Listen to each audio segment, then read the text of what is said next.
There's no. We're Yeah. live. Hello, level high. Hello, such a nest. Good This is the alarm. evening, Hello.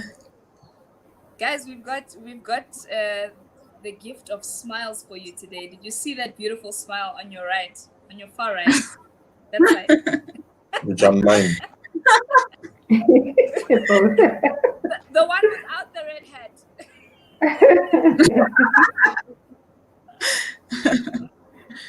Yay. Good evening, good morning, good afternoon.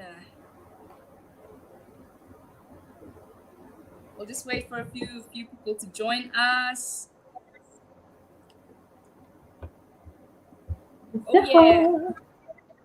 Hello. Good evening, guys. Good evening, family. Yeah. Are we waiting? Like, wait, what color lipstick is that? Is that like red or like what? What It's kind of red, red is girl. that? It's Red ink, cherry red. You know these reds. What is it again? It's not Ruby Woo. Really? It's red something. Red Supreme. Red Supreme. Okay. I don't know. I'm wearing the towel. The towel. Why? Nude. Hi, Elizabeth. Nude. Hello, Corinne. Oh, Hello, Karine.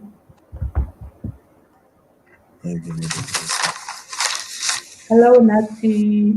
Hi, Unati. Hi guys, sorry, I'm struggling. hi, Unati. We don't judge your struggle. We've got Nashville, Tennessee in the house. Hello, Larry. Oh yeah. Yo, guys. Yeah, so hi everybody once again. Thanks so much for joining us. We are back. It's a Wednesday, it's a date. We're back with Wednesday with We Will Worship, and we're just carrying on again from the chats that we were having last week. If you missed it last week, it's okay.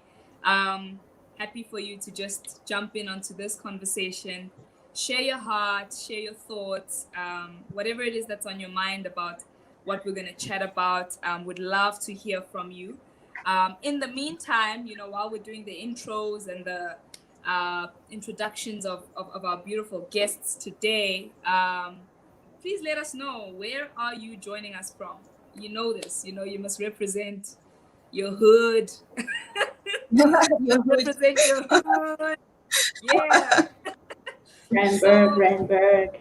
Yeah, so last week we had Dubai in the house, we had Botswana in the house, we had Zim, we had the United States. We see Nashville, Tennessee's representing again, so please feel free to let us know where you are coming from. Yeah. Hi. Yeah. So Larry says he's from Nashville, Tennessee. So we've got one person representing Nashville. And then, yeah, so our conversation this week, it's still Woman Crush Wednesday for this week and next week. And this week we are talking transformation. What does it mean actually for us as believers to be talking about issues of women inequality, to be talking about issues of social justice? What does it actually mean for us as believers? And, how should we respond? So that's what we'll be unpacking today. Last week, some nuggets from last week. Litabs, I don't know if you have any nuggets, any, learnings from last week's conversation, from last week's chat. No, just that we need to take action. So great conversations are great, but obviously we need to do the things that make change happen. And I think that's the gist of today's conversation. Yeah. Hello guys. Uganda, Louisiana. Hello Zim. Elizabeth, we're praying for you guys. Frankie, hello from Philly. Yeah, I don't know why I whistled for Philly, but it just feels like people whistle. Maybe whistling Me, Philly. So I don't know. Samantha Collins, let us know, is whistling like a thing in Louisiana? Maybe let's have us onto something there. No, but Perhaps. Putting it in the Just maybe. spirit. Yeah. All right. So, guys, we have awesome people. I mean, you know Unati. You know that she is. What's that word, Unati? What are you? You called me something and I didn't even write it down. alright. Multi-potentialist. Yeah. Thank you. Alright. What was it? What was it? Saying add it to your bio. Multi-potentialite. But I think I just want to share, something about Unati, something else that we probably didn't share the last time she was here. So every time we have Unati on the conversation, there'll be something new. Oh wow. I hope I keep on having new That things. she might not even know about. But Unati is a wife and a mom, right? She's a mom of 4 beautiful, beautiful children, 2 girls and 2 boys, and Unati, together with her husband, really just love family, intentional living. She'll unpack a bit more about what that means, and also they are a colorful people. So, are you not, Unati? As you can see, judging by the hair, the jacket, the glasses, the nose ring, she's a colorful person. It really just speaks to it really just speaks to their heart, for the African identity. They are co-founders of a brand called Pt2, and Pt2 is just a brand that seeks to represent South African ethnic heritage, in a way that is fresh, in a way that is contemporary, and in a way that is young and just vibrant. So yeah, that's Unati, and then Letabs is just gonna also introduce our other peoples, Naz and Torch, into this conversation. Okay, guys. I just want to say that if you can, anything that I say about these guys, I just think they're cool. Both of them are like, they just Too intimidate much. the coolness, like Too much. swag, and and like okay, like the things that I know about them, obviously they're both into the arts actually, and like Naz particularly, she's into justice. Like every time Yeah, Naz has to get into a conversation and then something unfair happens, Uzokdela, she's gonna tell you, she's gonna call you out. She fights for the underdog. She's just love that. like that. And yeah, that's why I like her. I like her because of that, and I think she's gonna be perfect because of that. Torch is obviously our other Barry White after Temba, because it's a daddy so like Torch is our poet. You called yourself a poet, ne? You're not a rapper. Yeah, I'm a poet. So he's a poet, he's a songwriter. I think like my experience of Torch is that he really has a heart for ladies, like and in a healthy way, Well, ladies.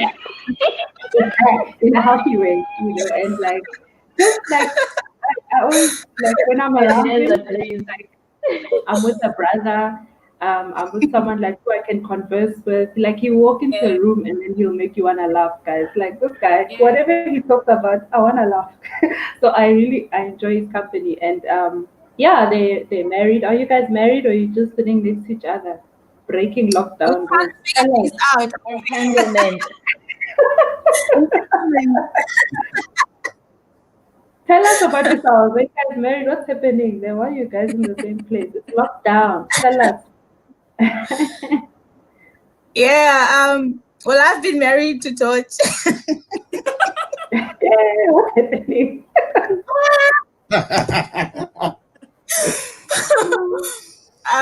For about 6 years now. Wow. And we, Wow. Jeepers. yeah, we have 2 boys, 5 and 4. Yeah, it's a lot, being a boy mom, at least for me. Yeah, I think that's about it. I mean, I love this guy and stuff. You know what it is. So Who would know? yeah, ukulu man, ukulu waiting. It's kitlare, waiting. Yeah, but Thank God. yeah, that's my story. I don't know. Maybe Coach has a different one, but that's mine. But what's your story? Now I'm here for the stories, guys. Tell us your story, Coach. Yeah, no, I've also been married to her. I think for less time. Okay. Well, let's start. Wow.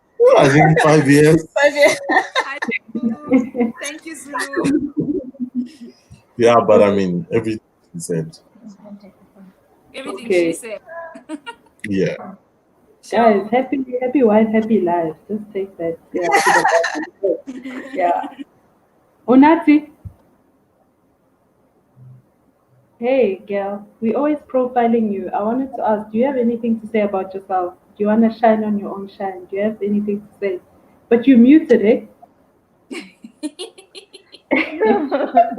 It's because my daughter is here. She's refusing to sleep. Oh, Fine. Hello. Yeah, say it. Hello, Hi. Nala. Yo, hi, dear. We're gonna fight for the earphones here. No, I'm Hey, good. Nala. Hey, I've got nothing to say about myself.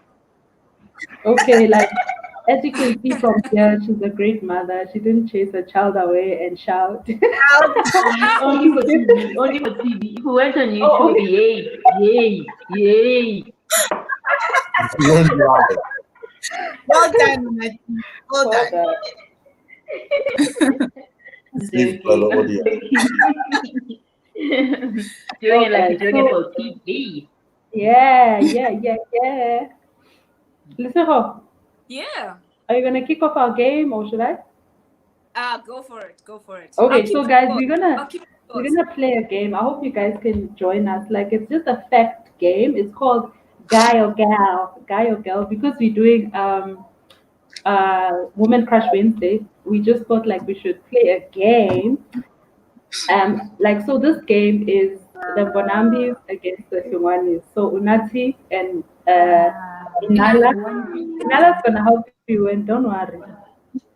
So and then obviously the Shumanis are that side. So you guys are gonna guess. We're gonna give you some questions and then you guys are gonna guess if it's guy or girl. And then I'll keep score, we'll see who wins. Guys, you guys can also play. So like yeah. Do we need to agree? Okay, if you don't agree, I mean, okay, then it's supposed to be half and half. Oh, we'll see. You Yeah, guys post on it's a very competitive household. So Oh, wow. I think Okay, so it's against Matt and Torch and the Bonambi. So like yeah, the two girls that's that side and the guy and girl that side. So we'll see who wins. Alrighty, so the first question is the youngest serving state leader a guy or a gal? Come on. Don't think about it too much. Girl. you show your own answer. No, Yes, my gal. answer is yours. Ah, No. This I didn't know. Okay, so guy or Girl, gal? sorry, I'm technologically at disadvantage. Girl. girl. Go, okay. Shots, guys. Answer? And the answer is Guy. I'm not listening to you again. You both get guys. zero. Okay. The next Okay. question is So okay. okay. Can I just state the fact, Litabs? Yeah. Say the fact, please. So the answer is Guy. Okay. And his name is Sebastian Cruz. Since Jan 2020, he's been the Chancellor of Austria. He's 33, and the second youngest state leader is a That's girl, and her name is Sanna Marin, Prime Minister of Finland. Yes, I know her. Guys, and she's 34, Yeah, we know so she's just like This guy's new. right. That's why. This guy's new, bro. I was so happy that I found out. This guy, yeah, Sebastian just came in January Zulu got it right. 2020. So Zulu and Noma got it right. Well done, guys. Yeah. Oh, well done, Zulu and Noma. Okay, let's go next question. Next question. Okay. Next question. I think you should do the questions and then I'll read the answers. Is that fine? Alrighty, yeah, great. All right, so the next Let me question. just say that if my husband was here, I would have won. He knows stuff. That's true.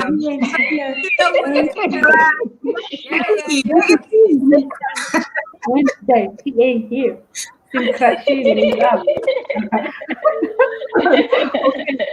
Number 5, the current FIFA Women's World Cup. Yeah. Number Why 2. did you Question 2. Number 2. Sorry, question 2. The current FIFA Women's World Cup Golden Boot Award winner is Megan Rapinoe, and the current FIFA World Cup Golden Boot winner is Harry Kane. So that's the male and female. Who do you think scored the most goals, girl or guy?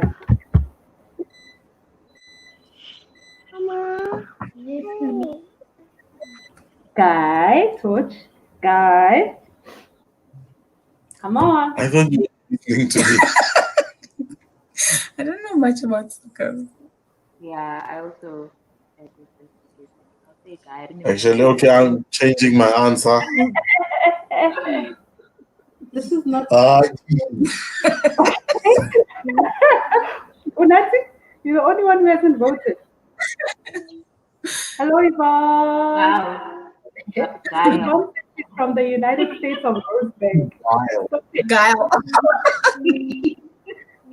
Unati, what did you say? Guile. Gail, you're actually right. So Unati's right. It's Gail and Gail. They both scored 6. So they both got they both scored 6 in the World Cups, in their own World Cups. Yeah.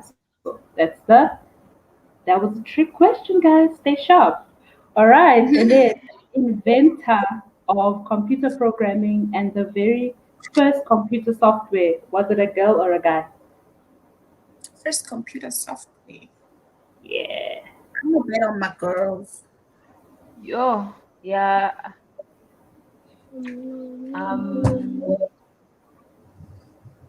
I'll say girl. I don't know. This is in 1944, so think about it carefully. Before you bet on it. But it's actually a girl. We just didn't document it. No. Because of If it was a guy, he was inspired by a girl. And Oh, then wow. Exactly. But it is actually a girl. Okay, It's just you couldn't say it at that time. Noma and Zulu Bongo, you guys are both wrong. It's actually a girl. So Hopper designed Harvard's Mark I computer, a 5-ton room-sized machine in 1944. She invented the compiler that translated written language into computer code and coined the term bug and debugging. Yabona, guys, you guys are right. Well done. Are you guys keeping your own scores? Because now this Soho went offline. Yeah, you guys remember? Are you guys gonna cheat? You guys are Christians, so No, but what did we all get a point for the last one since it was both? yes, you all got a point. And it's I like 2. it's 2. yeah, so we're even. 2-2. We're all even. Okay, Christian. All right. Okay, number 8. Who's best-selling author of fictional books? Yeah, who's the best-selling author of all fictional books? Yeah. All Guys, fictional. yeah. So I just mean the best-selling author of all times for fictional books. Yeah. Gal, She's to be. I would say Tony. is it not the Harry Potter woman? Okay, girl. You ladies. Okay, yeah, you guys are all right. Kantele Yagna. I need like a bit girl. You're also right. I need more like competition. Like it's boring. So yeah, it's Agatha Christie, and she has the title of world's best-selling fiction writer, with an estimated sales of over 2 billion. Wow, guys. The top That's three best-selling authors of all time, like in the fictional category, are actually all women. Yeah, so that's actually it's Nice, pretty, nice. yeah, it's Yeah. pretty interesting. Daniel Steele is also in there, guys. Daniel Steele, yeah, she's killing it, and Barbara Cartland. Yeah, Hey, I so wanna I win. guys, señora. that's amazing, I don't know. guys. I don't use Harry Potter. Is Agatha Christie the?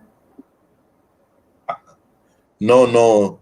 That's J.K. Rowling, I think. Yeah, The well, she's not Harry even Potter. on the list. Guys. She's not even on the list. Or maybe she's like number 4. Who knows? I don't know. Really, like, what's she writing?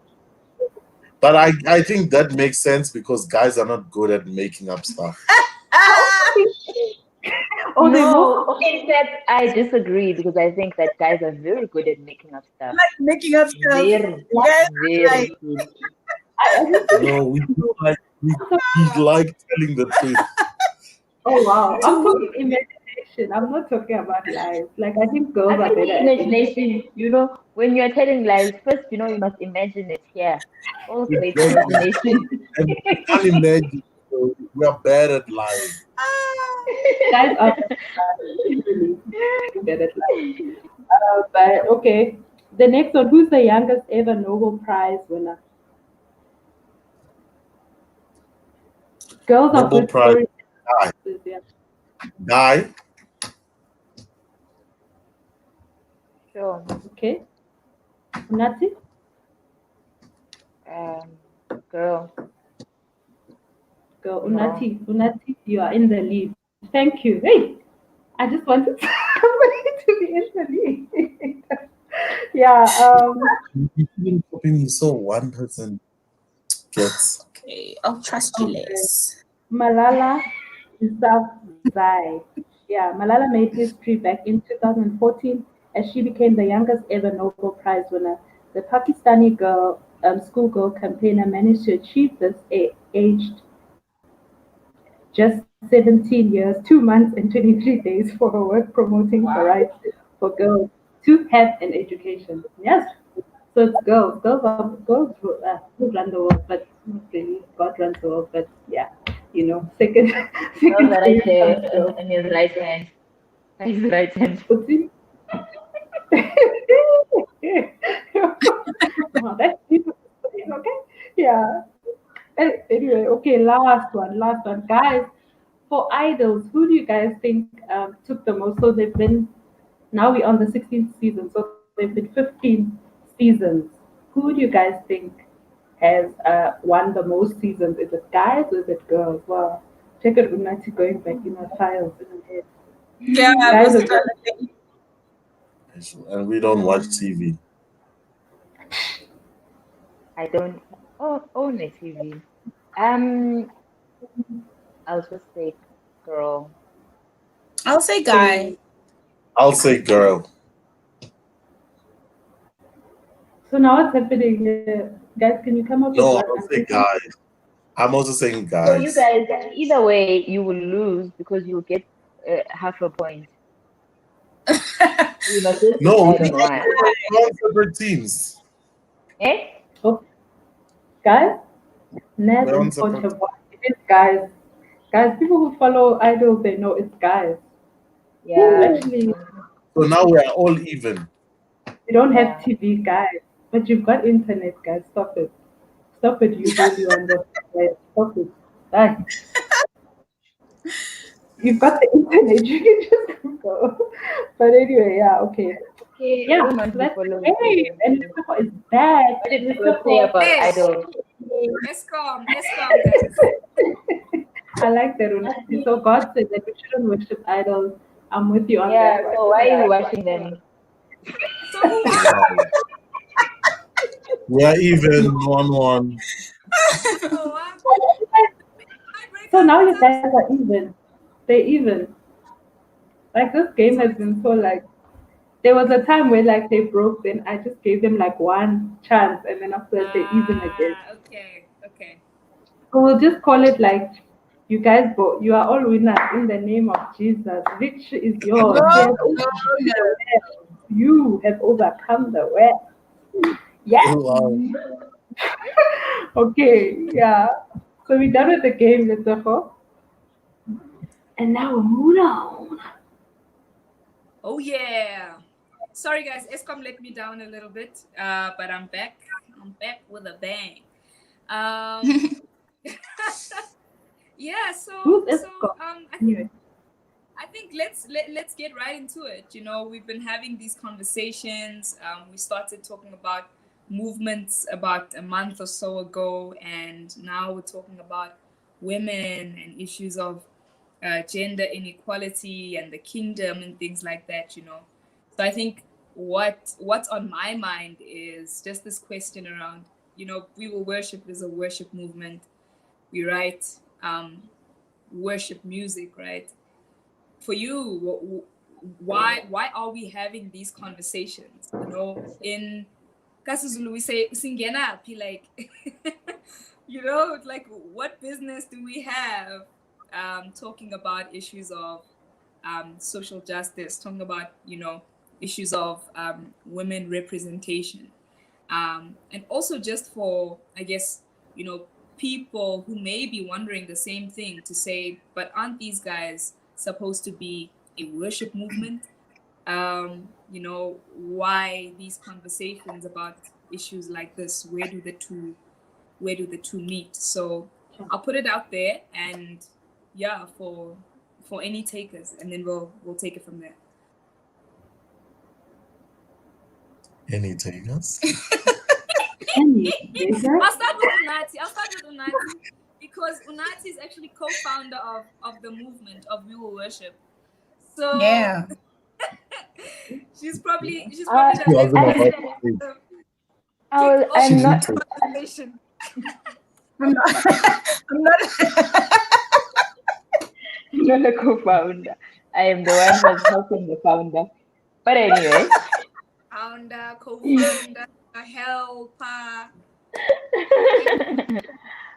it's a Oh, good question. Why the hell are we having this conversation? Yes, maybe we must just stop. Yes, why? um, I think for me, like, why not? I mean, Sure, when I look at the Bible, it's actually just full of social issues, which Sure. then speaks of the heart that God has for um for these issues. I mean, yeah, super, like a lot. You know, I was even thinking about uh actually today I was reading Leviticus 19, right? And Ngatinje, yeah, God knew, because that entire chapter actually talks about uh it talks about social issues. You know, there's parts that talk about, you know, parents, how you should be treating foreigners, sure. justice, truthfulness, how we should be loving one another. And I mean, this is like, you know, Leviticus. You know, so for me, it really just, yeah, speaks of the heart that God has for these issues, and that um, I don't know how we have actually managed to make, you know, social issues and, you know, things like dealing with poverty and all those things Yeah, a job for the pastors or the people who are employed at Sure. church. sure. When I look at my Bible, you know, this is what the stuff that, you know, God you know, speaks about, and it's stuff that's on God's heart, that should be stuff that should be on our hearts and our agendas Yeah, as Christians. Um, I mean, when you think of what uh, when uh, someone came up to Jesus to fellowship him, to ask him, okay, so tell us which one is, like, you know, the most important commandment out of all of them. Um, and you know, and he says, you know, you know, one is, you know, love God with all your heart, all your mind, and he says the second one is just as important, which is love your neighbor as you love yourself. And then he actually sure. goes on to say that, you know, all the commandments, you know, all the stuff, when you actually look at the the Ten Commandments.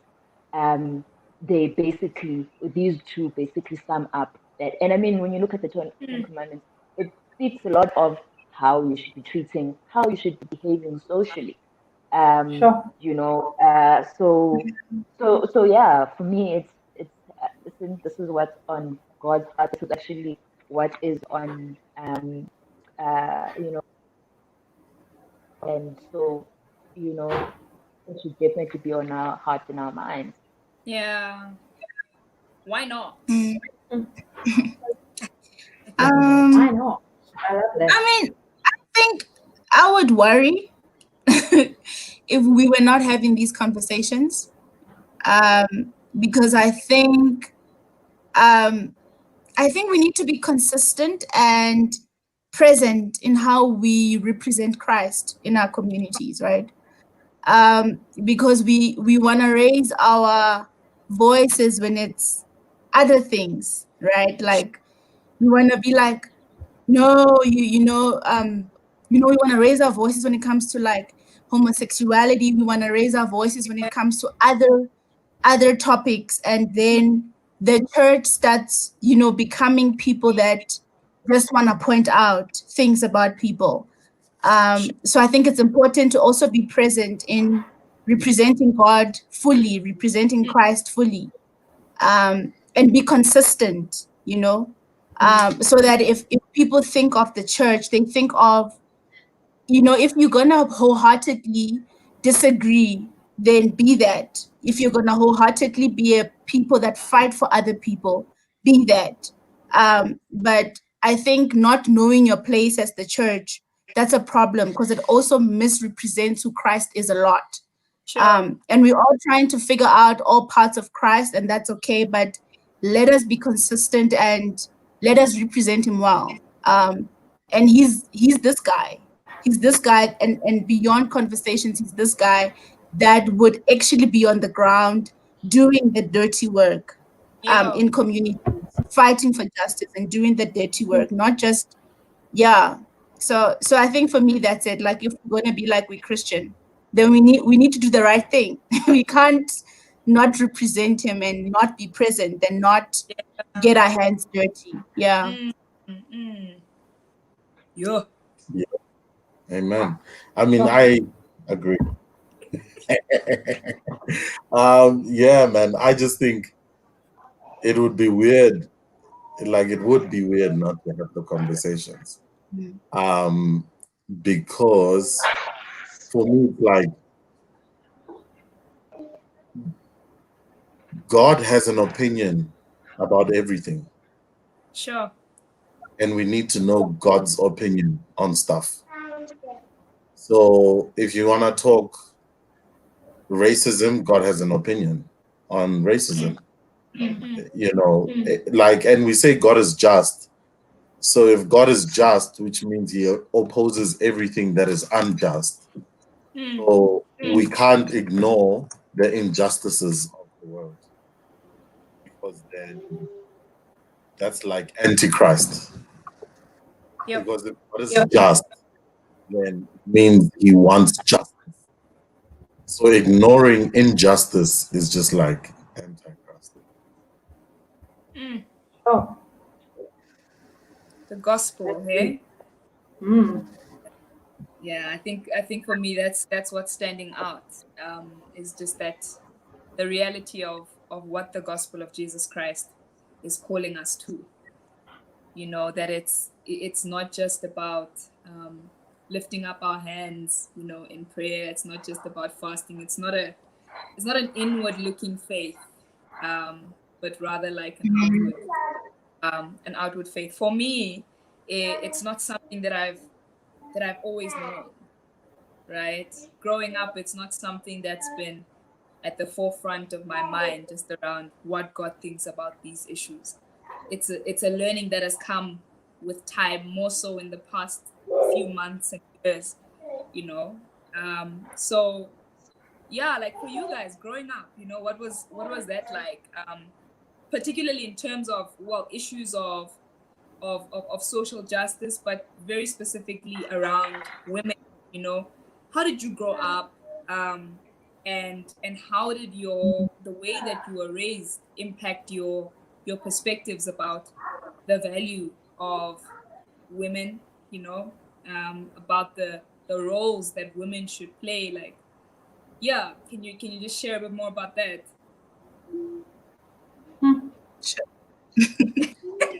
Yeah. Yeah, I mean, so I am the only girl at home, and I'm the last born. So I have two older brothers, and and there was no doubt in the household that I was the queen of the home, you know. And my dad did not hide it ever, you know. So I was always very sure of myself, because my dad valued me as a girl, and I also saw him value my mom as a woman. Wow. So I struggle to walk into places and not feel like I'm the most important person in the room, you know, and I struggle to feel like I can't do anything as a woman, because I grew up in that environment. And then I think the other side, my mom, so my dad and my mom's age gap is quite big. So my dad retired way before my mom did. So for a lot of years, my mom was the breadwinner at home. So I Wow. got to see, yeah, I got to see that play out where she's the breadwinner, um, and and you know, it's just that my dad was, you know, was now a pensioner. You know what I mean? So my mom was the one literally carrying the household financially. And I would see her be a leader at church, and I would see her be a leader in, gig, but it's in the society, you know. She was- there's this society she belongs to. It's called Ikemeleng Women's Club, and she was literally the secretary and a leader there. And I would get people come in and out of the house asking her for advice. So I think she really modeled leadership very well for me. And yeah, and I guess in our household, you know, we were the queens of the house. We were the center of the house. We were, you know, even in how I get into spaces, I'm so sure of myself. Oh man. And I think, Sure. yeah, and I think it did a lot. Not that there wasn't, because we grew up in the Free State, you know, so it's not that you didn't see patriarchy, it's not that you didn't see those things, but there was a certain confidence in who you are as a woman, coming from home. Yeah, so I think my experience was fortunately quite pleasant. Sure. And you, sorry, I wanted to ask another question to Naz. Do you feel like that, obviously, that's helped you to come into spaces with more confidence, even though um, you see like those things? So when you see those things, how do you, I don't know, overcome them because of that confidence inside of you? Do you fight for justice?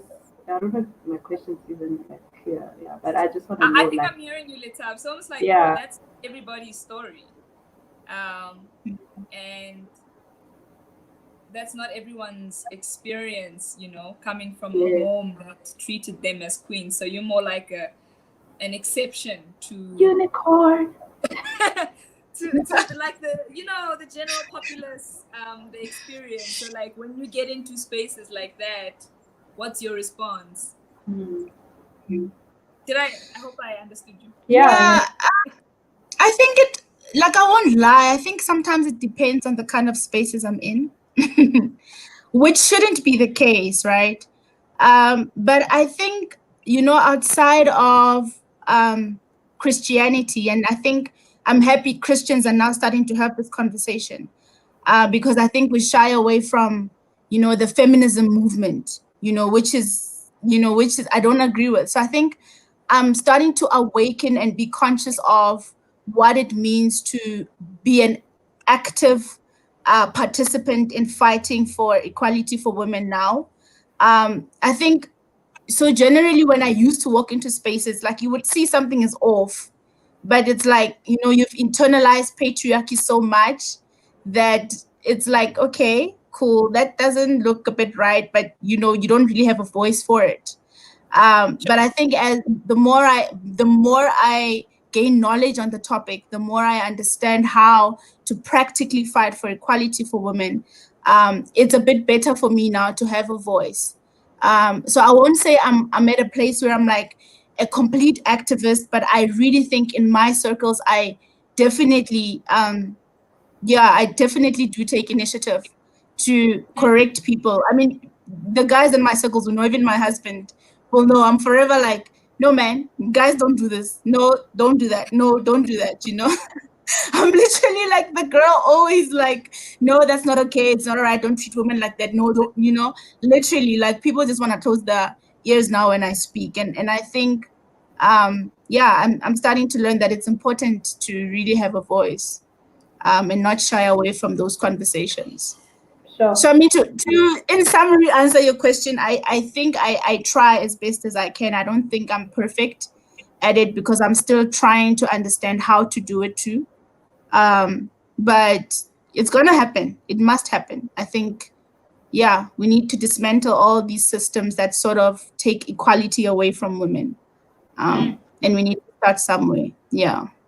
Sure. Okay, Todd, sorry. Yeah, it's all right. I mean, for me, I grew up different. I grew up normal. I want to say normal because I feel like most people grew up like me. I mean, as much as I feel like I also have a younger sister who was like the last born at home. Well, at home, my mother, because my father has other children. But at home, she was like the last born.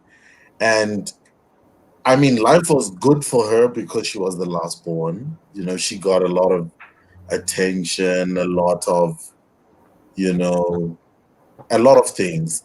But I feel like even within that, like there was still the normal girls don't do this, girls do this, you know, kind of thing.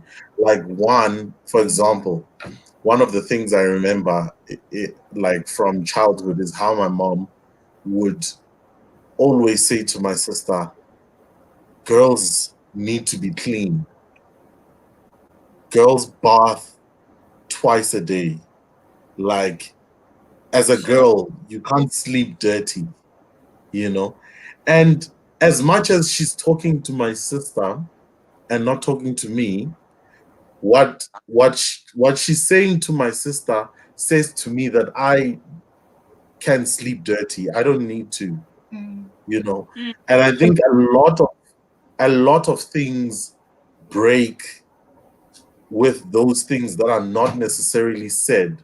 So it's not like we have people in our households. I mean, yes, you know, a lot of Black households uphold patriarchy, like the actual system, but some don't necessarily. It's just that you communicate through what you don't communicate and through what you communicate, maybe let's say to the women and stuff. So like for me, my sister started cooking early.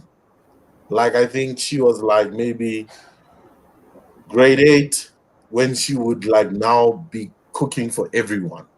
As in, like as much as we had a helper at home because my parents weren't like around a lot, but she would like have certain responsibilities that I wouldn't. So for example, I would be like, oh yeah, the garden is dirty, go rake the leaves.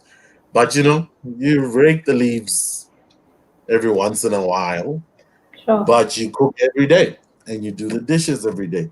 Like, and I never had to do dishes and cook and a lot of stuff till I got to varsity, you know.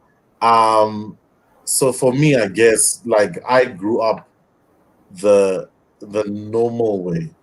And for me, a lot of stuff I only started realizing when I got married. And like, so for me, for example, like when guys are thinking about their future brides, you know, apart from the fluff, which is like, oh, she must be pretty, she must, you know, all the fluffy stuff. When you start talking serious things, it's usually things like, you know, you want a woman who wants a lot of children because, you know, childbearing is like, that's what women do, they bear children. You want a woman who can cook because that's what women do, they cook. You want a woman who's domesticated because the house must be clean. So you don't involve yourself in any of those things. These are the things that you want. But I'm sure, like, when a girl sits and thinks of a man, she's not thinking, oh, I want a guy that's domesticated, that can cook, you know, that kind of thing. You know, so for me, it was like after I got married, you know, then it was just like I started realizing certain privileges that men have. And I mean, it wasn't like it's an easier conversation now. It's still like a conversation that we have a lot. That's why you We only still, got married 1 year later. yeah, exactly, exactly. You know, but we still disagree a lot. But I guess the one thing that I can say I appreciate about how we disagree now is that I am always well aware that I could be acting from a place of privilege, Sure. like without knowing, because there's that part where it's like you're unaware, right? Because my mom telling my sister all those things, I thought my mom's a good mom. So obviously my mom is not telling her bad things. Yeah. She's not leading her astray. So if my mom is teaching her to wash dishes and cook for her brothers and whatever, she's not teaching her bad things. Those are good things. And that's why those are the things I want in a wife, because those are good things, right? And me not involving myself in those things is also not necessarily a bad thing. I don't think of it as a bad thing because, you know, if it was a bad thing, my mom would have corrected me, right? Because she's a good mom type thing. So I'm unaware. So there's like a deep ignorance, Sure. you know, like you're so unaware, you know, and it takes, you know, being married to, you know, To the the queen. likes, you know, where like where you sit in conversations. And I mean, in the very beginning, we would actually disagree a whole lot, you know, roles and all of those things. Yeah. And it was only in the frustration of it, right? Where you see someone is actually really frustrated and you're just like not understanding, what are you so frustrated about? Sure. Like, weren't you brought up to know that this is your thing? Like, how are you frustrated type thing, you know? And seeing the genuine frustration, I guess, is what made me start thinking, okay, maybe, you know, there's something I need to look at. And seeing the consistency in the different circles and the conversations, you know, I guess is also part of what makes you start realizing that, okay, shucks, and having to do it. So there was a time where I was like now at home, she was working, and we had a newborn, you know, and I had to now be primary caregiver. And I was just like, no ways. this ain't it. And I started realizing that she's never had a child before. And no matter how much preparation you get, we are exactly the same when the child comes.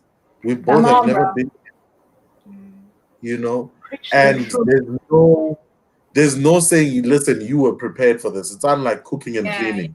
like and say, "You've been doing this for years." You know, Oh. it was just like I was just like, the baby's here. We're like, you're not sleeping now. All of this stuff, obviously, it's new to you too. You know, and I think having to carry the burden really helped. You know, with perspective for me. Wow. Oh, It's so good. Like as you're speaking, I'm busy. Like I was just thinking about, um, yeah, just how I grew up, and like I think not because of necessarily not because of my parents, because I feel like my parents were very uh like you guys are just children. You become children until you leave our house. So like the I think the thing that I remember like was like a responsibility for me and my brother was like you pass and you make your bed. Like those two things, like those are our responsibilities.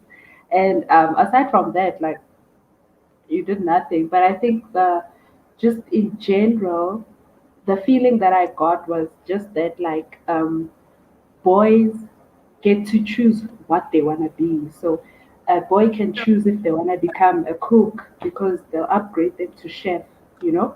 But a girl, she's just a cook. She's just, Yeah. a yeah. peasant for the people, and like, um, if a boy wants to mow the lawn, he can, or he can hire, someone. So I felt like by the time I got to varsity, I really felt a lot of pressure, like to be like other girls, to know how to cook up, to know how to do makeup, and like, and that wasn't my vibe. Nah, I don't know if I was necessarily like um female. It's almost like I just not rejecting like femininity completely, but like when it came to like house stuff, I was just like, nah, that's not my life, eh? Like I'm a corporate, I'm gonna be a corporate beast so that I can outsource, and I'm gonna, and then somewhere I decided to become a stay-at-home mom, guys. Like, and then I ended up like having to do all of the stuff. But I was just reflecting that like for me, I really did feel like a devaluing of the female life or whatever. It really felt like um, being a female is a disadvantage because you don't get to choose, and um, like if you get married, like your husband will dictate your life, and so stuff like I wasn't comfortable with being like feminine and like being liked, and like I didn't care if you thought that I couldn't cook. Like I went through varsity with Diana's, and if you come to my house, everybody Diana want noodles, because I didn't want that thing, So I'm just sharing my experience. And you, Nati?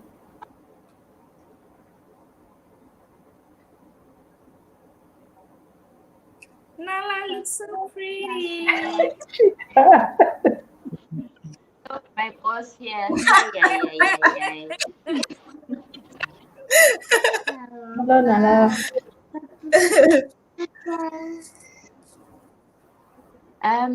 So my upbringing was a little bit interesting in that I stayed in, different scenarios, but if there's like um, two scenarios, I guess that that really stand out for me. So the first one, I think younger years, I lived with my maternal side of Nati, the family. Nati, can you just speak up a little bit? My Like cousin, you're Okay. speaking to us with your my speaker. caressing voice. I can't hear. I'm like, With her 9 p.m. So voice. you hey, guys, yeah, I'll bring some my earphones. okay. Um, so I was saying that Yeah. better. Do you want me No, here? no. Yeah.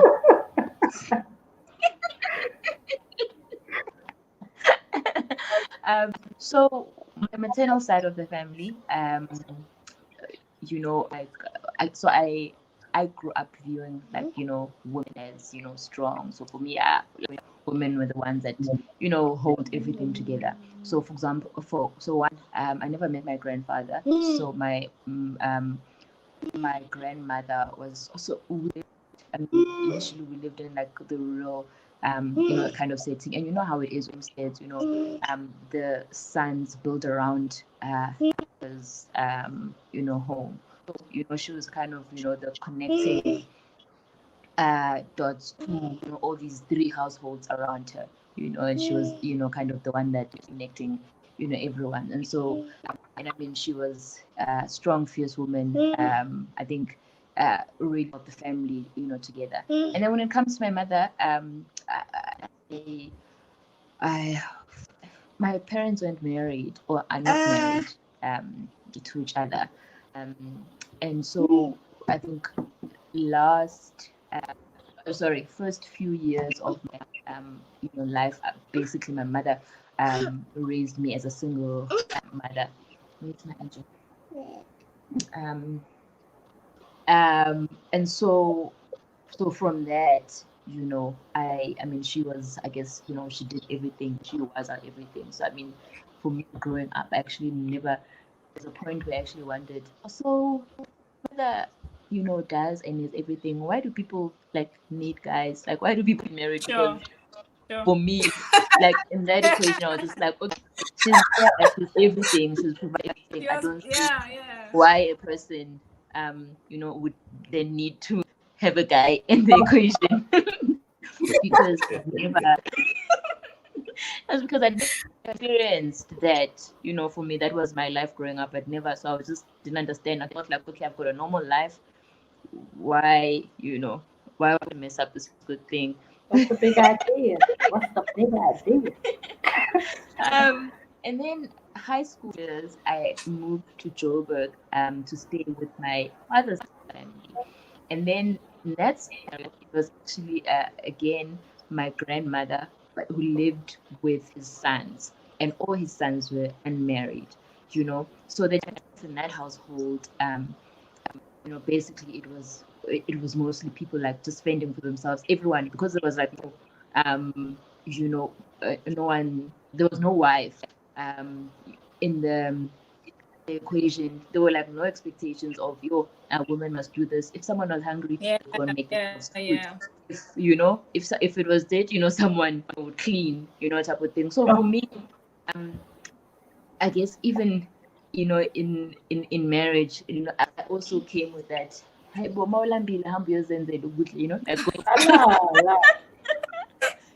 Thing because I was free yourself.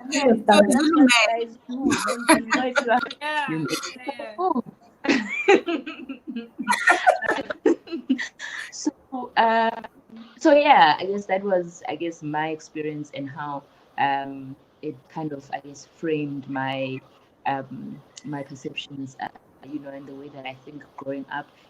Some of the stuff, God had to come in and inject, and some of the stuff, hey Sissy, and some of the stuff is other things that we're still working on at the moment as well. But yeah, that's kind of that was my story. I see Norma asked a question. I don't know. Oh yeah, we were gonna get to that. That's why I didn't. That's cool. But no, it's fine. You can answer her question. Go ahead. She's important. So she's saying, what's the question? How, Naz and Torch, how are you guys raising the boys? I mean, I think for me, we're just trying to create. I mean, most of the times we're just shooting in the dark and hoping for the best. But I think we're just trying to create an environment in our home where both, they don't have a sister. So we're mom, I guess the woman, both mom and dad, and, and the kids are called out on stuff, generally consistent in being called out. The kids are allowed to call us out, and we apologize if we're wrong. And I think for me, I'm just trying to create an environment where my kids are good people. Yeah. Just be a good person, and go into your community and be a good person. And I think if you know how to be a good person, you'll be a good person to men, you'll be a good person to women. But I find it interesting. I mean, so my husband recently got boxing gloves, right? And so we have a boxing bag at home. So this one time I went to go and work out. So I was boxing, and the boys were like, "Wow, mommy, I didn't know you can punch like that," you know. But the boxing gloves are new, but they didn't say that to daddy, you know. And I just realized that I need to do more of that stuff, so that they can see women doing that stuff, you know. I think another time I was running with them, and I was on a trampoline, so I jumped quite high, and Gosi was like, "Wow, mommy, you know, I can't believe you can jump that high," you know. But daddy never gets those shocking That's questions. because daddy don't jump at all. Okay, I'm just saying. How's about that? But yeah, I think for me, it's really like I want to be that mom that does stuff with the kids, like play cricket with the boys, go run marathons or whatever with the boys, and just show them that it's not a man or woman thing, you know. That women are equally as strong, you know. So I think for me, we just create an environment where they are good people. But I think when I get an opportunity to teach them something more, like basic things like, "Oh, mommy, pink is not for boys," you know, then I immediately interrupt and intervene and change that mindset right then and then. And them seeing their dad cook now, and them seeing their dad clean. So I think I don't know what you're talking about.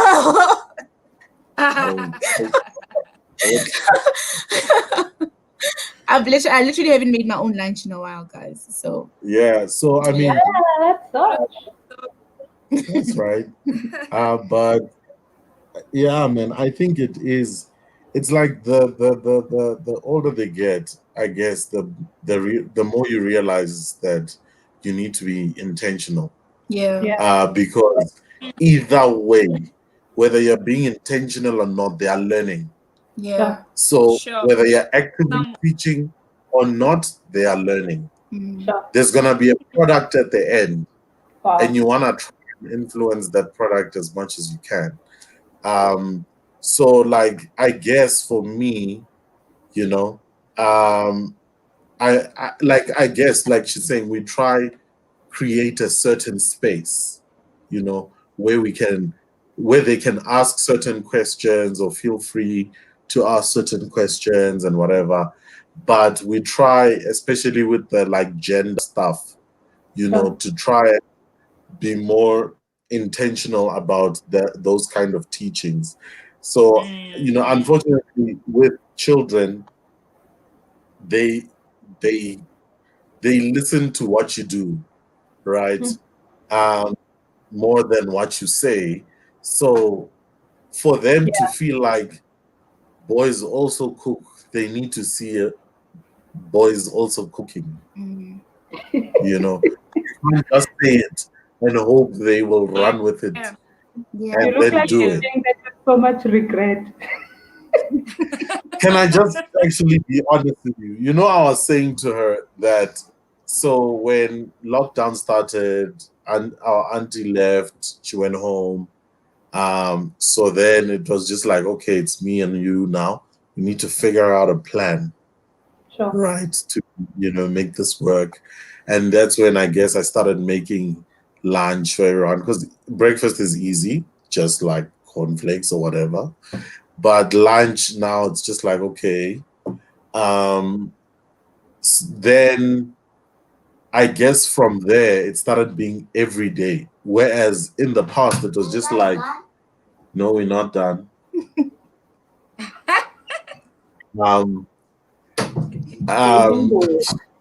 Hey, bro.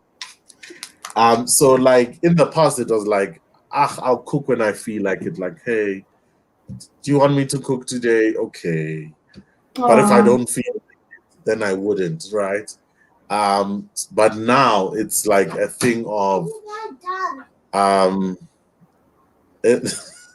now it's like a thing of, yeah, each needs to ask the question and get their own answer. So I guess then now it was like now every single day.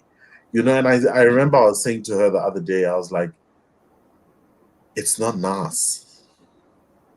It's not nice having to cook every day and not really having a choice, you know, because people need to eat, and you can't just make rubbish food because you're not in the mood, you know, type thing.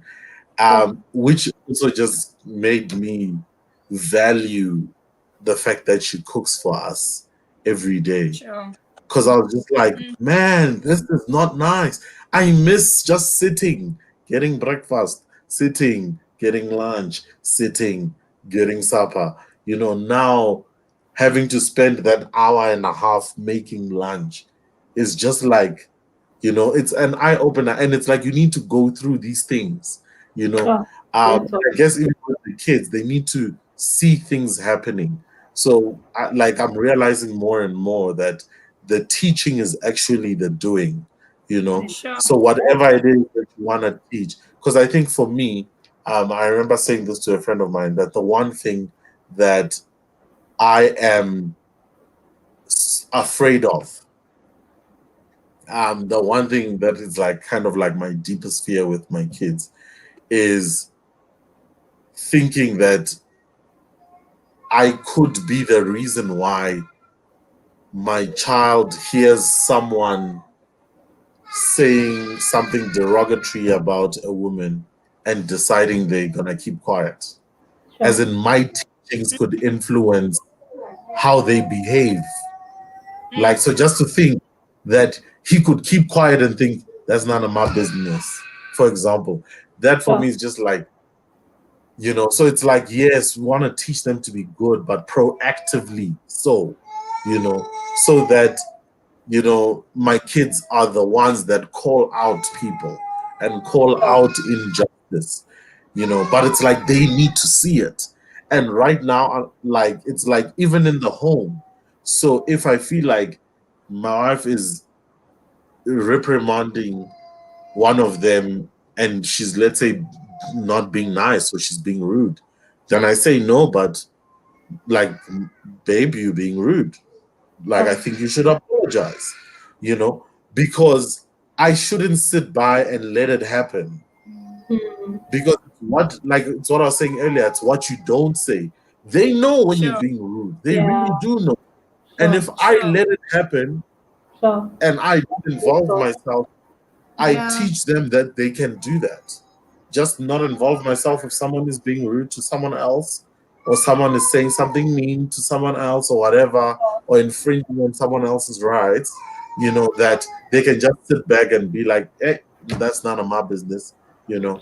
So I guess within the space, within what we can control, that's what we try and do actively. Sure. I love what you said. That whether or not you're teaching them, they're learning. That is, you know. Do you mind just muting? Whether or not you're teaching them, they are learning, and that's so profound, because as I reflect on how I was raised, I realized a lot of the things that I learned are things that were not taught to me. A lot of the mannerisms that I adopted, the attitudes, the views of the world, of myself that I adopted, came from the things that I learned, that I observed as a child. You know, because as a child, you sort of you're so observant, because like I grew up in an environment where kids were not necessarily heard, but you were seen, you know. So like when adults are talking, you don't speak, right? You don't ask why, things like that. But as a child, you don't stop to observe, you don't stop to learn. Torch, Norma D says, we need more fathers like you, Torch. Fist pump.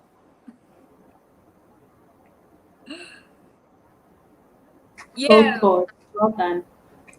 He's like, because he knows he's in progress, guys. We're all in progress. Yeah, I'm just like, I want to say thanks, but I'm just like, hey, man, I don't know.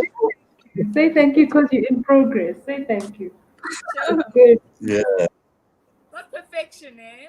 Yeah. Not perfection, but it's so encouraging to see intentionality there, you know. Yeah. Not you guys speak a lot about. Oh yeah, go for it. No, I was just gonna say that, like, to be totally honest, like as in I'm just also just feeling a bit bad taking this credit, because I feel like it took a very long time of like someone, you know, Miss Queen. Teaching. Yeah, yeah. like forcing me to kind of be a certain way, Sure. you know. So I feel like it's yeah, man, like, had she not demanded this of me, I probably would have not, because it's not the easier thing to do. Sure. Yeah. You know, Yeah. people generally will pick the easier thing to do, which is to kind of be like, hey, whatever, or let her do the work and stuff. But I guess it's because she kind of like demanded me to kind of like be a certain way. That's why I'm learning, and I'm learning. Sure. Kudos to you, Naz. But I mean, it just highlights why we need strong women, like as in because or why we need to build into women, because as we build into women they become strong. Like, so the change that your father, the way that your father valued you comes and it changes the atmosphere of your home. And it's like, if your father had just been like, whatever, yeah, I think it would have been like, you also would have been like, hey, touch, it's supposed to be the way. Do that. Just like sit down, or whatever. So I just love that. Um, like it does help to invest in people, to invest in children, to actually transformation starts with us. So I just feel like the fact that your dad chose that, okay, I'm gonna value these people, and like in maybe like you said, Kwakwa, I don't know how Kwakwa is, but I'm just saying maybe it's like it's entrenched, but he chose to be a difference, and like that builds into you, and that's gonna build into your sons, and your sons are gonna be, yeah. I mean, and that's what we're talking about, is transformation starts with us. So yeah, kudos to your dad and your mom, Torch, because she told girls they must bath. It's an important thing. Important thing to look for. It's an important thing. Unati, yikes, man, you've been so quiet. No, I'm listening. I'm listening. Being quiet is not a bad thing. I'm listening to That's true. the wisdom of the people. And then you're listening, and we are waiting. We are waiting. We also want to listen to your pearls of wisdom. Yeah. Yeah. So maybe you can share. If you please share with us, like you talk about intentional living a lot, right? And like what do you guys mean by that? Because Torch alluded to something similar as he spoke, to say we need to be intentional about this every day, because if you don't teach, they won't learn. I mean, whether or not you're teaching, they're learning. So yeah, for you guys, what does intentional living mean? And in light of this conversation, how does it go down in your house, given that you have 2 girls and 2 boys? Everyone is bathing today. I'd like to confirm. The girls are bathing twice a day. I recently felt that I really think kind of explains the concept, or let me say, of intentional. Let me say one that really resonated with me, and it's a quote by Richardson, and he says that intentional living is the art of making our own choices before others' choices make us. And yeah, so for me, so intentional living for me really means being intentional, decisive, and yeah, I mean, and just being intentional about Deliberate. Yeah. yes, deliberate, our lives and the decisions that you make, and on a daily basis, because sometimes I think we think of, having to make decisions on things, but ultimately the decisions we make on the daily make up our lives, because when all our days are stacked up, make up our lives, Sure. and also, I really believe that God gives us the grace and the power to get the kind of lives that we want to exist in, the kind of lives that He has called us to to exist in. So I know sometimes we think of some of the things in scripture, for example, they just seem like so tough and so hard and sometimes unreachable, obviously because we live in a fallen world. But we look at scripture. I was actually saying this the other day that part of the stuff that's in is actually counter the popular culture. So being in the world, as a Christian actually means that almost everything that you do is going to be against, what society and what culture, looks like. But, to tie it into what we're talking about, most importantly, to tie Living into counterculture. She's living counterculture. um, parenting is a lot, and it's critical, because like Tojo was saying, we basically called to to mold an entire human being, Yeah. which is a Yeah. lot. Yeah, which is a really big responsibility. Of course, God, there's grace, but ultimately, deciding to be a parent, that responsibility is it's just really huge. So I guess even for us in our household, I mean, there's the issue of gender equality, but there's so many other things. There's race issues that we're talking about. We have to teach on. There is we need to teach our children to be kind, to be to forgive, to Yeah. there's so much when it comes to parenting. But I think for the approach, I guess, and this is the approach um is interrogating, that of, I guess, constantly interrogating, asking um asking the questions, seeing, interrogating our lives to see if it aligns to the word says. So whatever whatever issue it is, it's basically that we try to let that be our lifestyle of always interrogating the decisions that we make, and what popular culture is, and how decisions basically work out for us. And sometimes people think, oh no, these people are hippies, but just like to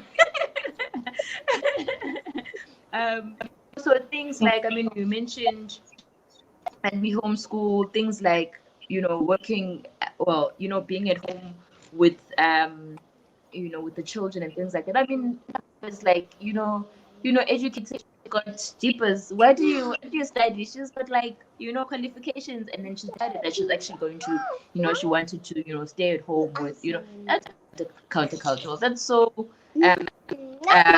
I guess not what society days what society prizes, or what society prizes as success. But ultimately we consistently just have to, I guess, evaluate our lives and interrogate with what in what do I feel like, God is calling me to in my life, and my life aligned to that. So that is my answer to. Sure. And wow. Why am I interrogating? Like, I don't know. Were you thinking about yourself earlier on just now? Hey. Or you thinking about me? Because I was just like, eh? You're thinking about you. Oh, that's so Just cool. Thank you. Like, I missed that. I was just like not sure. yeah, I wasn't sure. Like, but thank you so much. That's really kind and cool of you. And I think like just from your life, what I've learned, Nati, or the life that you guys have made, like I think the one thing that I think even with you, Nez, that I think is a common thread is like the presence of your dad, and like yeah, just like how what I love and what like I'd love for my kids is like for them to have a picnic on a weekday with their dad, because like there's just like this special smile that they have when he's around and stuff like that. So I love that just that time with a father, like and a mom, but um that time with a father is really really countercultural, especially um in the space where we feel like the mom is supposed to do the nurturing and stuff like that. I was watching a talk around just about women in the workplace, and they were talking about, they said, "Hore, like, is it true that women are supposed to be, their primary role is their children, and like, yo, I was so surprised by the answers. Like all of the women were like, yes, yes, yes, that's the truth. But what they also added was that um, but they aren't the only ones. Fathers are as responsible as they are to nurture their children and to prioritize the home and stuff like that. So I thought that was profound, like just in thinking, because we always think it's women are supposed to be household people and household, but Yeah. actually, like in God's economy, um, like everybody, well, once you get married and stuff like that, like your first, in fact, even if you're not married, because we all, I believe, like even if you're single, like your family is yourself. Your family is yourself. You need to manage yourself, and so like your first responsibility is to your family, and like they're your first church. They are your first responsibility. So like they were just saying that like two men, you can't just leave that space. You like that is where you bring the most value. And like so often, like society has like pushed us out, like go out into the nations and make disciples, and it sounds grand, but like the thing is that if we come closer, like for people who live with their parents and their parents are not saved, your disciples are right there, and Sure. like sometimes So good. we call to call out like injustice in our families, That's so good. um That's like as a single person, as a married person, I love like what you guys said about letting your kids call you out. Like, hey, it's deep. It's so deep. Like just allowing your kids to experience injustice and like, or not even necessarily injustice, but wrong, and call it out and have a voice. And that's so Yeah. important. I think um like God gives us a voice, God, because we are Christians, and like He gives us statutes and precepts and ordinances that He has set, like that's our voice. And when we see stuff strong. that is not in line with that, that's when we need to sort of yeah, say, what, that's not okay, so Yeah. I'm just, yeah, like, yeah, I like, yeah, I have no questions actually. I was trying to think of Yeah. like how and Yeah. okay. And Good. Yeah, just yeah, to but add, I okay. no, no, it's fine. No, No, I was gonna say that there are, to what you're saying, and there are some general rules and principles and things like that. I also think that it's important also look at the context of your family and not for us to just like make a blanket statement of Yeah. Women need to do this and men need to do it. I remember when I started working, and when I initially got married, and my husband also, we were both working, come back, home at the same time. And I remember with premarital, because obviously I'm with preconceived ideas of what, marriage is going to look like, what it's supposed to look like, what's expected of you, cooking days. And we had that, the premarital at church where, you set out your expectations and then you have to like, talk to your partner and see whether these things are reasonable or whatnot. You go in there confident, go like, I'm gonna cook, 7 days a week. No, is that a fair expectation? Yeah. No, can do it. I can do it. We're going to do this. We're gonna do this. And like a few months down, I'm just like, but we wake up at the same time. We go to to work. We come back. That expectation would be that I cook, everything, there are no kids in the picture, things like that.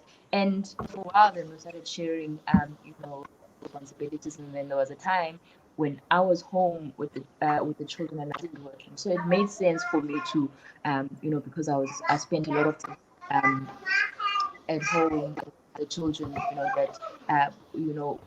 we would then again redistribute, for example, just the roles in the household. But even for like my daughter actually asked me, let's go.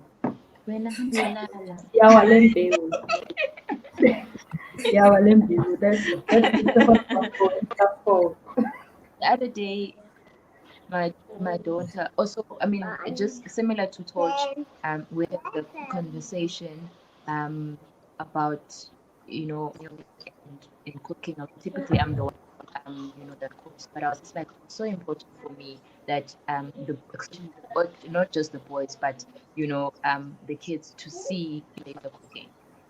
So even if it's big, but they need to be able to see if we're hoping that will grow up to be men that cook, we actually need to I mean, before I even got with I am cooking every day and I'm tired. It was we just had the conversation that we actually need to cook so that the kids see me cooking. But so before it was a capacity thing, I think I had a conversation with my daughter, and then she was just like, oh yeah, so even when we split, my husband now cooks twice a week, and then she was just like, but there's 7 days in a week, Baba should cook 3, we should cook 3, and I'll cook one day, and I was just like, you're right, Hey, yeah. Powerful. And I honestly had no, it's one of those things where you just brush off.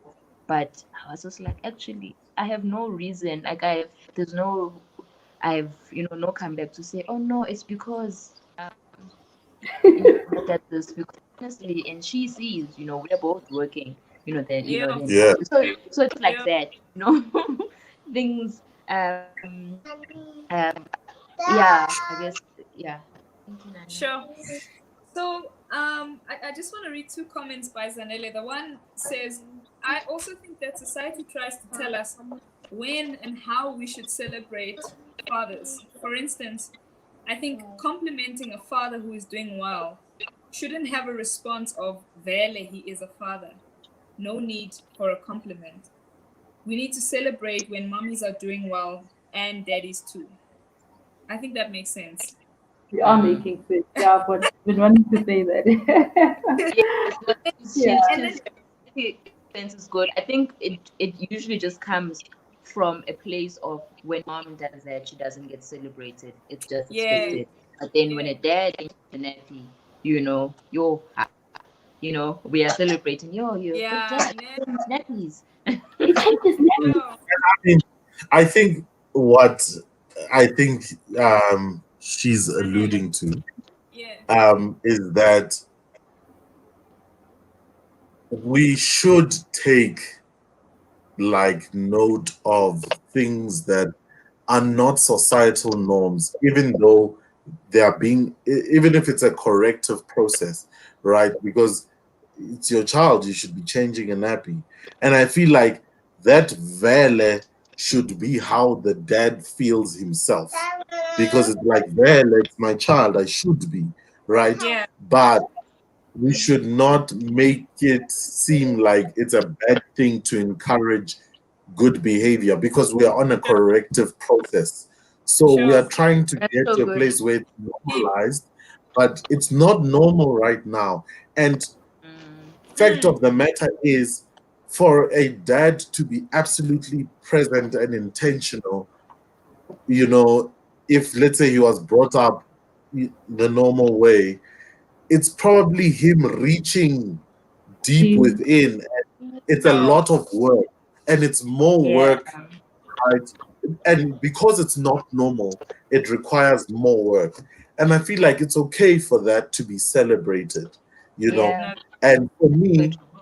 I I I have pep talks with myself where I'm just like, on days where I'm just like, dude, I'm not in the mood, and I'm just like, you know what, I'm just gonna make eggs and bread, you know, for example.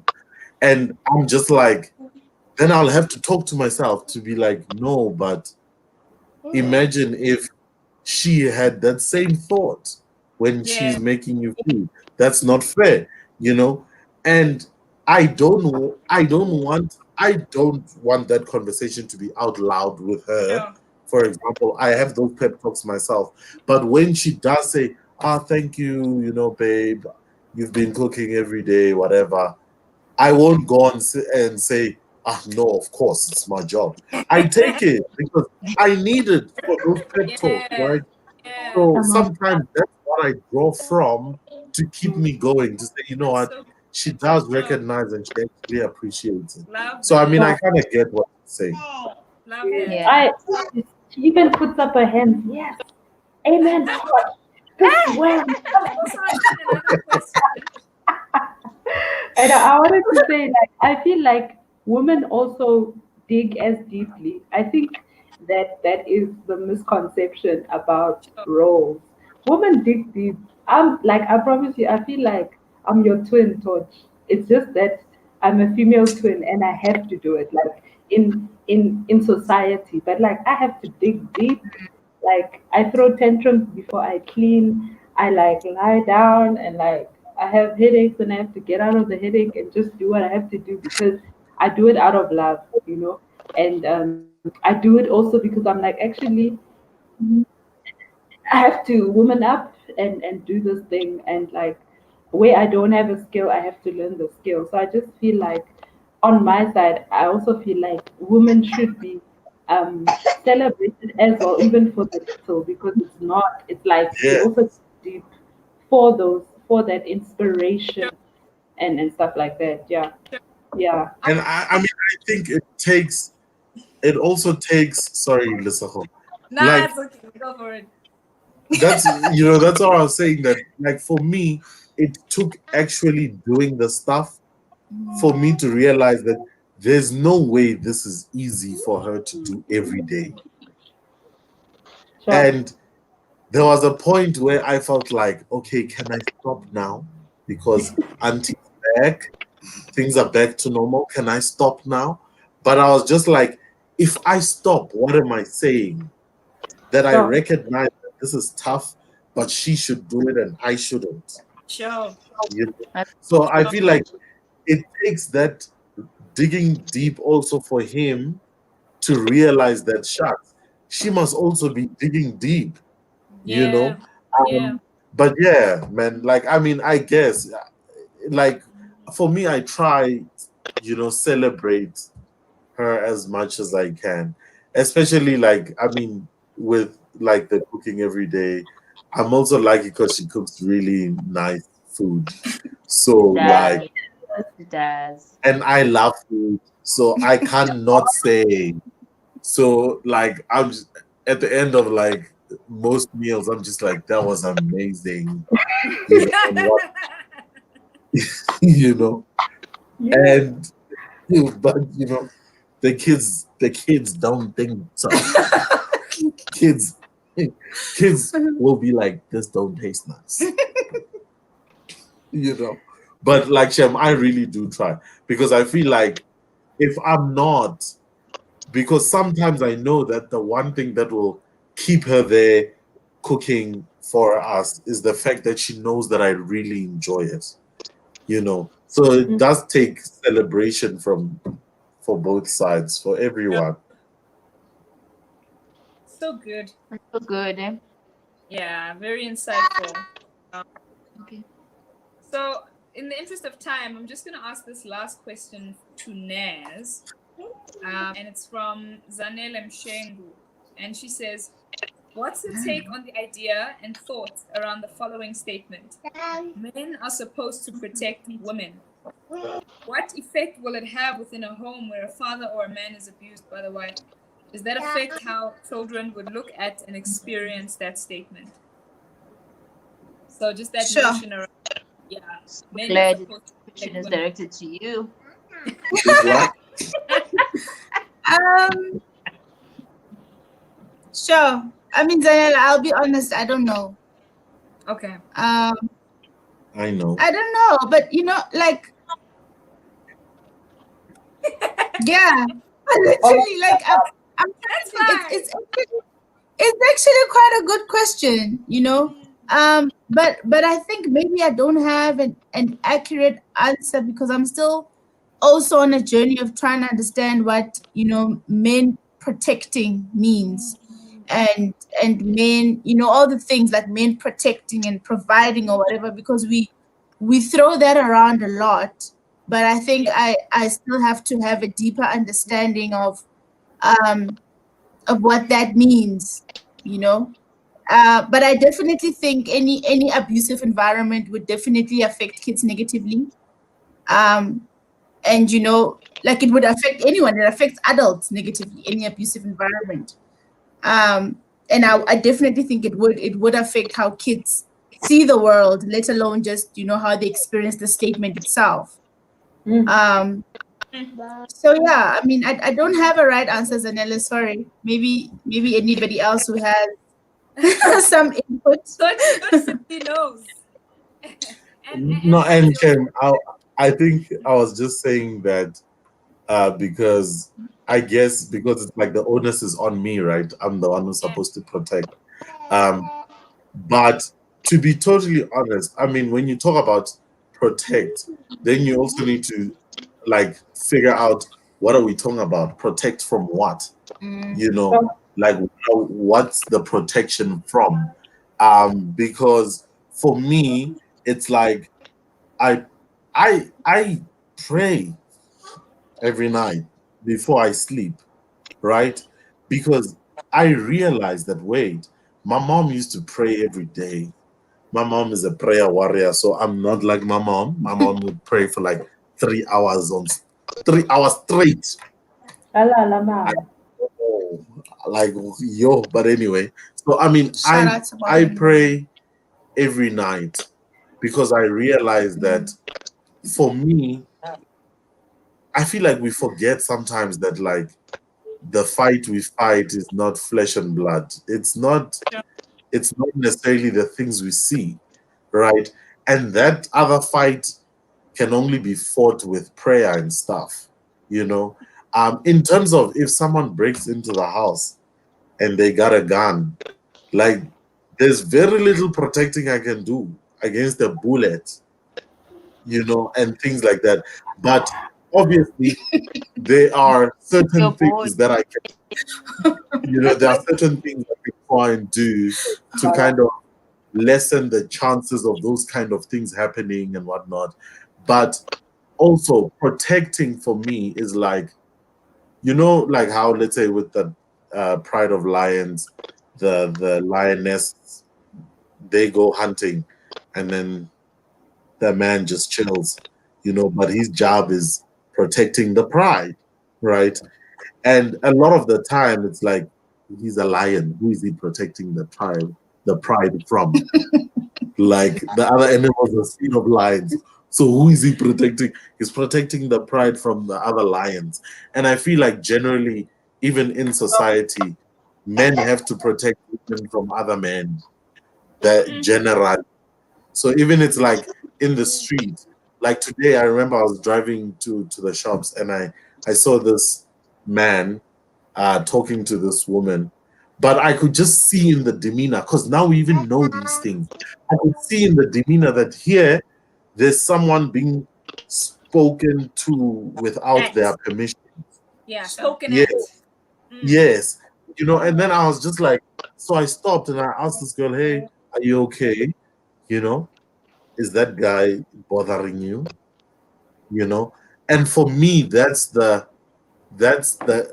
only other kind of protection that I would feel, you know. So I guess, like, I mean, now when she says if the husband is abusing the wife, like, I mean, like she said, that an abusive relationship is, there's no positive outcome from that, you know. And I feel like what I have noticed in a lot of households where there is some sort of abuse from the woman to the man is usually like verbally, like where they will just say a lot of things and how they speak, you know. And I mean, that's also one thing that I've tried in the house to kind of like have rules for, like, you don't raise your voice. No one raises their voice.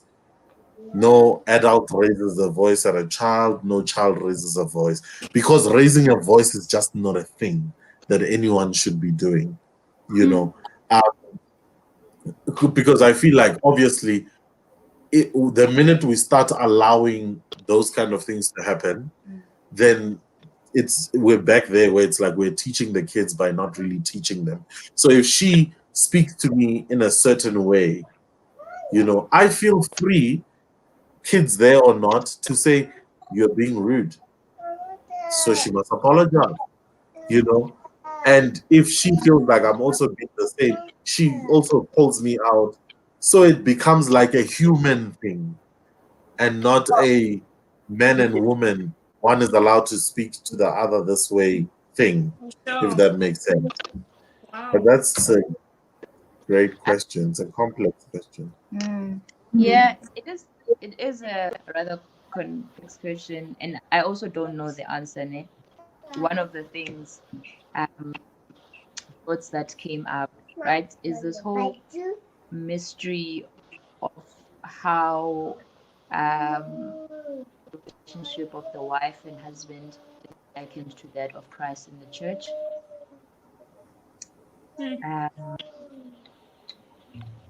And there's a mystery there that I think, well, I mean, not I think, I know that there's, much, in there that I guess I haven't explored or don't even understand. But even, the fact that, God made, Adam, from the ground, but then, put him to sleep and made the woman, from him. I don't know what that means or what the significance of it is, but I guess when you look at the Bible, the relationship, I guess it might just be like a spiritual, thing, not a physical thing that you don't touch, but there's always that sense of covering. I mean, even in Ephesians, it says, wives, submit yourself, and in this, bring yourself. It almost is a picture of bring yourself under the covering of of your husband. So I think that is like a spiritual truth thing to that idea of you know us being, but I honestly don't know what or how that translates practically. But yeah. I appreciate your comments, Nez and Unati, and you, Torch. But just speak, specifically to the two ladies, and I say this because I love the authenticity and the genuineness of I don't know. I'm yet to understand. It's something I'm still exploring. And I think even with regard to these issues, we're not coming with these conversations to say, hey guys, hey, we have answers. Yeah. Actually saying, let's try and learn from one another. Let's try and unpack and teach each other if one person is further along the journey than another. And we are also, on this journey of trying to discover what this actually means for us practically, what this actually means for us in terms of how we live. Even this issue of what we're talking about around gender equality. I can probably, safely say that none of us here are 100% there. And I think I just want to encourage all of us in the community to say it doesn't matter where you're at in the journey. I think what's important is a willingness to open your heart and to learn. You may be the man who grew up with the privileges and you don't know how to navigate this. The intent of this conversation is not to make you feel like you're evil, you doing wrong, or to point the finger. The intent of the conversation is to just say, hey, the word of God calls us higher. And where we're not aligning, or where we're not fully realized in certain areas, there is grace.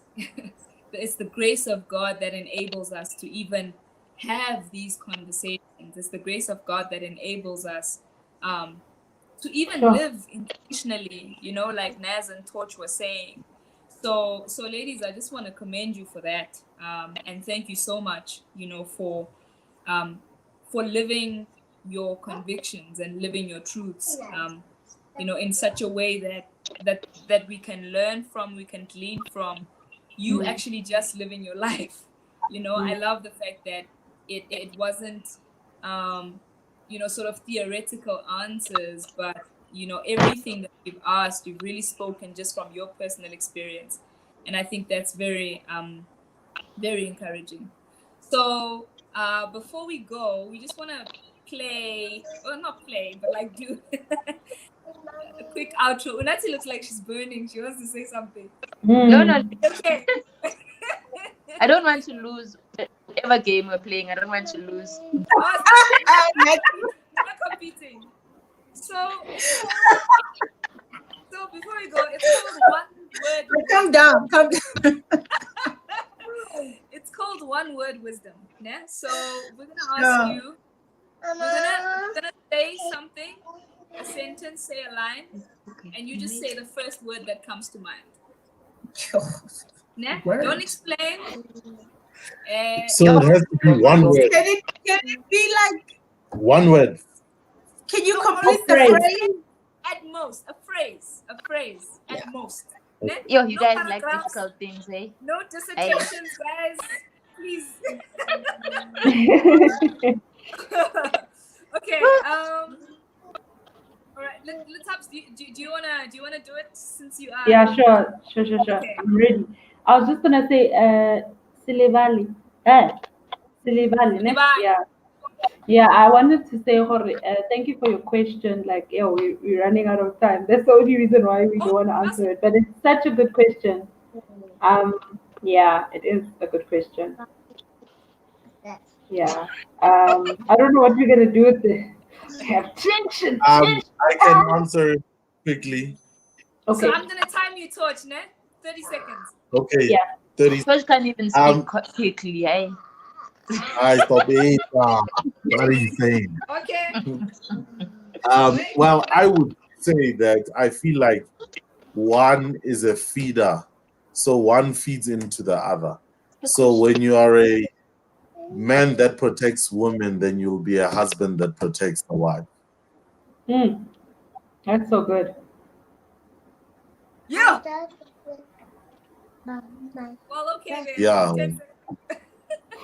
Jeez, man. I also like. I mean, I have a earlier on, but I'll inbox them later. What did you say?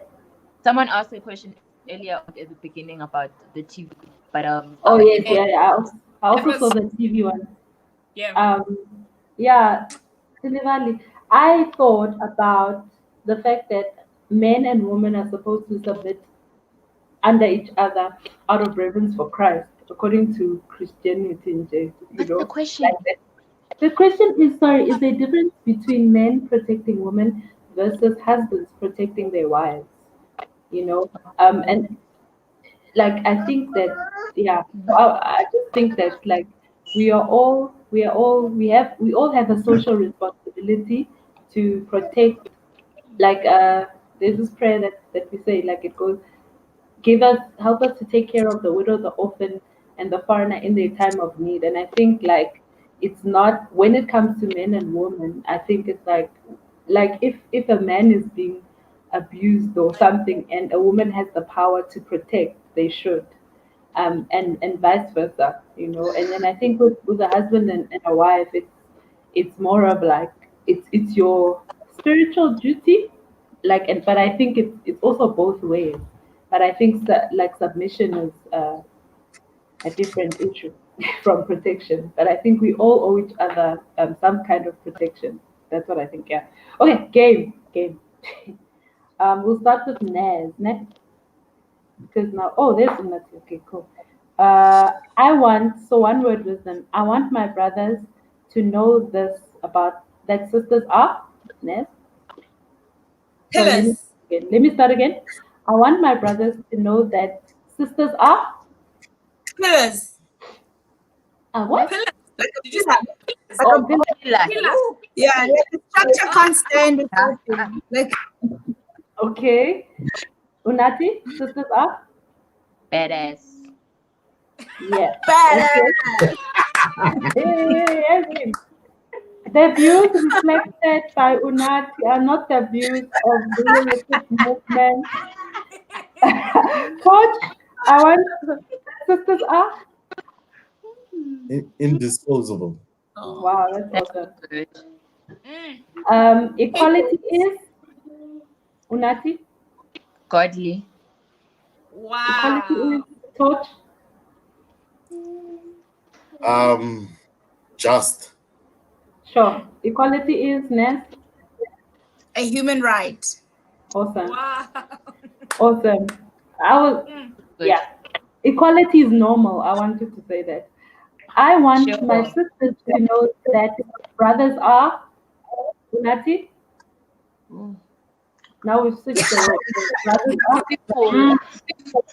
People. Okay. Coach, brothers are Broken. oh wow. Sure. That brothers are Ness. Expected to heal. Oh wow. Okay. Broken and expected to heal. But why? Elizabeth, we don't know but why. What? Next time we should do a complete the sentence. See how they just completed their sentence, Yes, I saw that. So couple issues. Okay. A woman's place is in the world. I World. like it. Watch. Room. What room? Which one? Okay, we said no explanations. Hey, married people. Okay. Living. And a woman's place is in the Space she wants to be in. nice. Let's say for you, do you have any? Kingdom. Nice. A man's place is in the Unati Same. is in the Sorry. world. Okay. World. Kulufelo says a woman's place is in the boardroom. Nice. Coach, a man's place is in the Okay, come. Ooh. A man's place is in the bottom. Okay. In the what? the bottom. Wow. Men at the bottom. No, that's not what I mean. Down. Okay. Like Okay, never next. Yeah, I feel like I think I feel like I need to explain You now. guys are so silly. no more explanation. Oh, No, guys, I feel like No explanation. No. I think a man's place is in the rebuilding. Okay. Yeah, in the rebuilding of a broken world, but in the healing world. so good. Okay, let's talk about we are done. We are done. So Yes. so before we go, I just wanna read Isaiah 58. You guys probably know this. And it's basically just talking about true fasting, right? Just in light of our conversation. Sure. And you know what us being a worship movement and believers has to do with talking and doing something about social causes. So I'll start it from verse 6. It says, "Is not this the kind of fasting I have chosen? To loose the chains of injustice and untie the cords of the yoke, to set the oppressed free and break every yoke? Is it not to share your food with the hungry and to provide the poor wanderer with shelter? When you see the naked, to clothe them, and not to turn away from your own flesh and blood." And then it speaks about the promise of doing these things. It says, "Then your light will break forth like the dawn, and your healing will quickly appear. Then your righteousness will go before you, and the glory of the Lord will be your rear guard. Then you will call, and the Lord will answer. You will cry for help, and he will say, 'Here am I.' If you do away with the yoke of oppression, with the pointing of the finger and malicious talks, and if you spend yourselves on behalf of the hungry and satisfy the needs of the oppressed, then your light will rise in the darkness, and your night will become like the noonday. The Lord will guide you always. He will satisfy your needs in a sun-scorched land and will strengthen your frame. You will be like a well-watered garden, like a spring whose waters never fail. Your people will rebuild the ancient ruins and raise up the age-old foundation, and you will be called repairer of broken walls, restorer of streets with dwellings." So I'll leave it there. Sure. Sure, Yeah. man. Do you mind if I pray for us? Yes, please pray for us. Or, sure. You know, yeah, I honestly just think I don't even read the word enough, right? Because I think really read the word, and if we really read the word and took seriously, you know, that God's heart, our lives or our world would really look a little bit different. Because I mean, you know, our country is probably is like 90%, at least 90% Christian. You know, Sure. really just convicted by just even the verse that you were reading now. To say that we live in such a fallen world, and yet we have you know, we have the word and God's word, what God says. And for me, when I look at, you know, the things that you know, God calls us to be in his word, I really feel like if we're really doing those things, like our lives, each of our lives should actually be a little bit uncomfortable. Like if we're really following you know, the things that God called us to do, you know, our lives would be so uncomfortable, just even from experiencing all the injustices that we experience in this country alone, let alone the world. We should be living with daily and running after and pursuing these things that God has called us to, and being these rebuilders. So I really just pray for each and every one of us, and I pray for everyone that's here, everyone that's part of this movement. I pray that Lord, you would teach us what it means to be your disciples. Sure. Teach us your word, and really just teach us more about the things that you hold dear to your heart, Lord.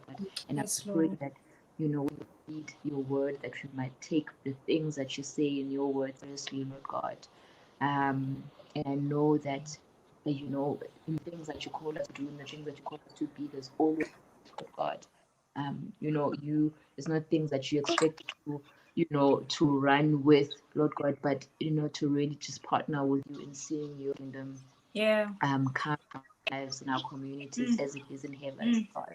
So I pray, Father, that we would that our lives we would our lives would literally just be like those living sacrifices unto you, Lord Yes, God, Lord. where we use all that we have and all that we are, to pursue the kingdom, and and not just spiritually and the things, pursue it for the things that benefit us, but for the people that are around us, Lord God.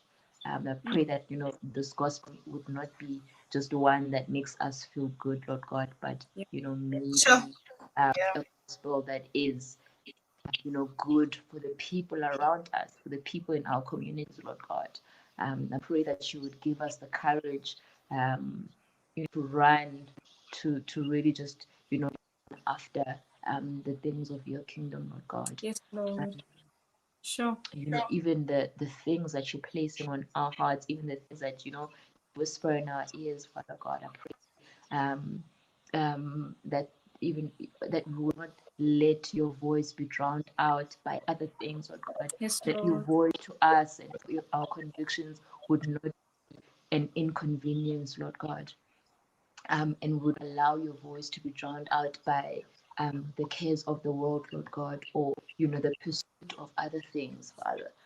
Pray that we would really just run our race faithfully, God, and really just chase after just seeing your kingdom coming, Lord.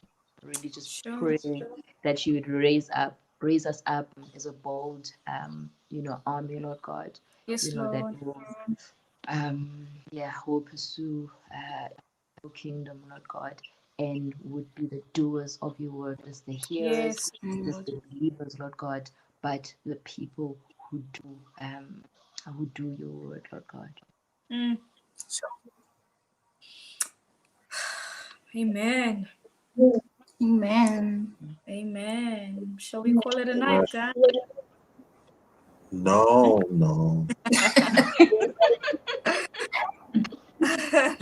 The night is still young. But thank you so much, Naz. Thank you so much. You're just so full of wisdom, full of insight. We really appreciate you. Really appreciate your authentic spirit. Your genuine. Thanks for having Love us. it. We love you. You're amazing. I love you guys. Thank you. Please write a book. Please write a book.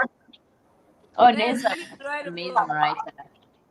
Yes, she is. Hey, I follow her blog. Naz, This is not what we're doing, guys. What's This the is name? not what we're doing. This is what we are doing. You're putting her on blast. Please follow What her, is your blog? follow her channel, like and subscribe.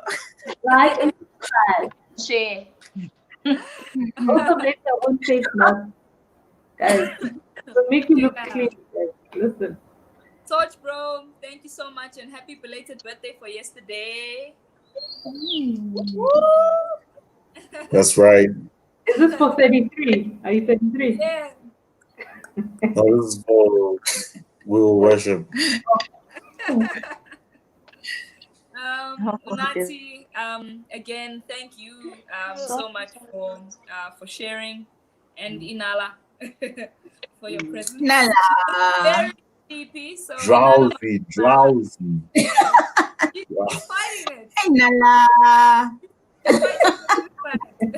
She's over everything. Yeah, Latabs, as always, you're amazing.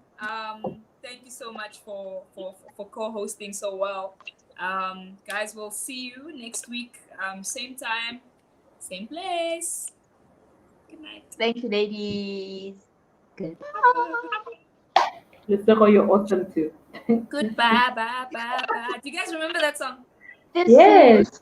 Bye, bye, bye, bye, bye. Can't see